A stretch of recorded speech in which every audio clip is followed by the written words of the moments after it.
The 7 deadly sins of RV camping. It's a surefire way to end up in RV hell, so stay tuned.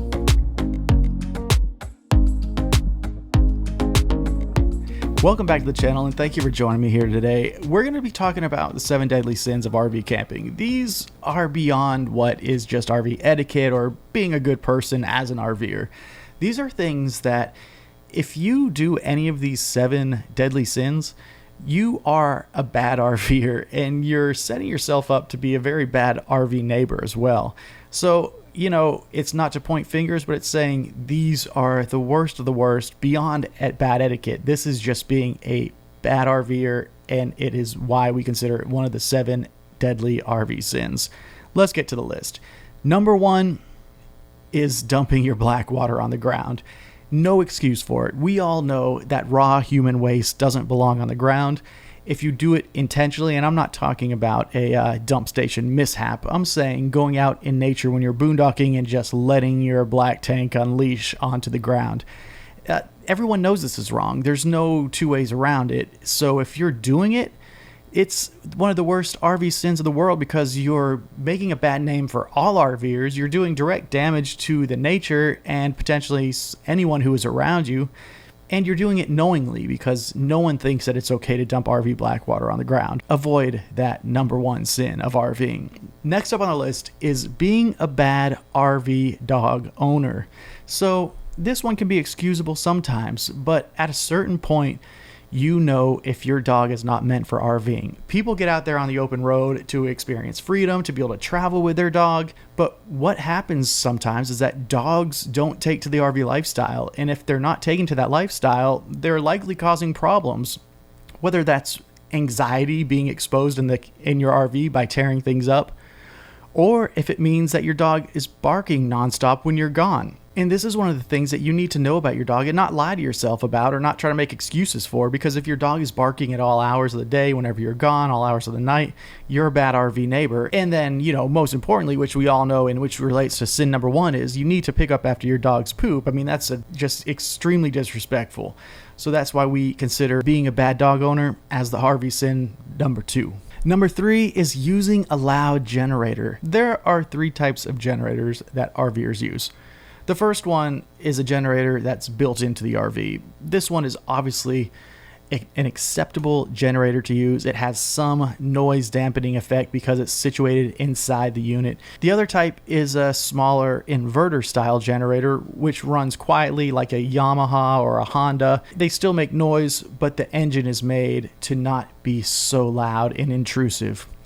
The third type of generator is what we consider a construction site generator. These are the generators that are quite large, usually have a metal cage around the outside of them. That's how we really can see that these are construction site generators, and they are extremely loud. They are not meant for RVing. They are meant for a construction site. If you use these construction style generators when you're RVing, you're being way too loud. That's going to be 3 or 4 times louder than a regular generator. Even if you're farther away from someone when you're boondocking and you pull that thing out, it is noise pollution. Definitely discourage using a construction style generator, and it's one of those RV deadly sins. Number 4 is walking through someone else's campsite. You might pish-posh this one and think it is no big deal, but if you've been at an RV park or even out boondocking, and you've had someone walk through your site, it's extremely rude because these sites are small. RVs have thin walls. You can see right through the windows. To have someone walk through your site, literally walking a foot or 2 away from you, potentially on the other side of a 1-inch wall, that's disrespectful because in any scenario, you can walk around that site and get to where you need to be. When you're out boondocking and you do it, then it raises security issues because if I'm out boondocking and someone's walking within 3-4 feet of my RV, that's an immediate red flag to say, what is this person walking so close to my RV for out in the middle of nowhere? No time is it okay. If kids are doing it, then as parents, we should let them know that, all right, it's not the worst thing in the world, but let's not do that in the future. Simple. It's a one lesson. All you got to do is tell them. And once it happens to you, you'll understand why it's an RV sin. The number 5 is parking too close to someone when you're boondocking. I understand that getting out there and camping off grid can be completely intimidating in the beginning, because it's like, well, who's watching my RV? Can I even leave this site? Will someone steal all of my belongings? Will someone come murder me at night? Yeah, I get it. I felt these things before too in the beginning. But that doesn't make it okay to just park next to someone who is already in a boondocking location. Even though there is this feeling of protection in numbers, that other person that was there before you probably feels quite safe and doesn't need someone parking right next to them to feel safe. Nor will you once you get out there and do it a number of times and learn how you boondock and learn what makes you safe when you boondock. But I promise that going and parking right next to someone else is not the right way to feel safety. It's not doing anyone any favors, and in fact, it's an RV deadly sin. Number 6 is leaving your outdoor lights on. This one, it can happen on accident, and I've done it on accident as recently as last month, and I feel like a complete jerk the next morning when I realized that my lights were shining in my friend's rigs of all people. That's embarrassing, and it's rude because everyone wants to get a good night's sleep. Even if you have good blinds in your RV, there is always the opportunity for light to sneak through, and that light can make someone else not get a restful sleep. You can leave your RV lights on, until 11 o'clock, midnight. That's fine. I get it. Some added security. If you're coming in and out from your RV doing anything, it makes sense.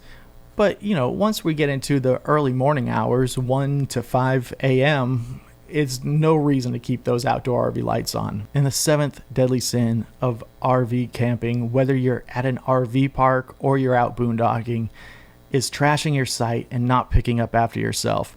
This year, we have seen over 20 boondocking sites be closed because people can't pick up after themselves. At an RV park, it's just completely inconsiderate because obviously someone's going to have to come in and clean up after you. And yeah, even if you're paying 30, 70, whatever you're paying a night to stay at that campground, that doesn't include cleaning fees, and it's just proper, human being etiquette to clean up after yourself and not leave a mess. Don't throw your trash in the fire pit. Don't leave food scraps around. Simple things that go a long way and show that, hey, I'm a respectful human being and I can clean up after myself. It's not very hard, but it's the type of thing that has repercussions that ripple throughout the whole camping niche. And if one boondocking site closes because it's trashed, that gives a lot of other national forests the idea that, well, maybe this is the way to solve our problems. National forests will be quicker to close down camping sites when they see other national forest sites do that. All right, the rant's over, but those are surefire ways to end up in RV hell. Let me know if I was off base with any of these, or if you break any of these on a regular basis, or think there should be more added to the list. I'd be very interested to know what you think about these 7 RV deadly sins. Shout out in the comments. We'll see you next time.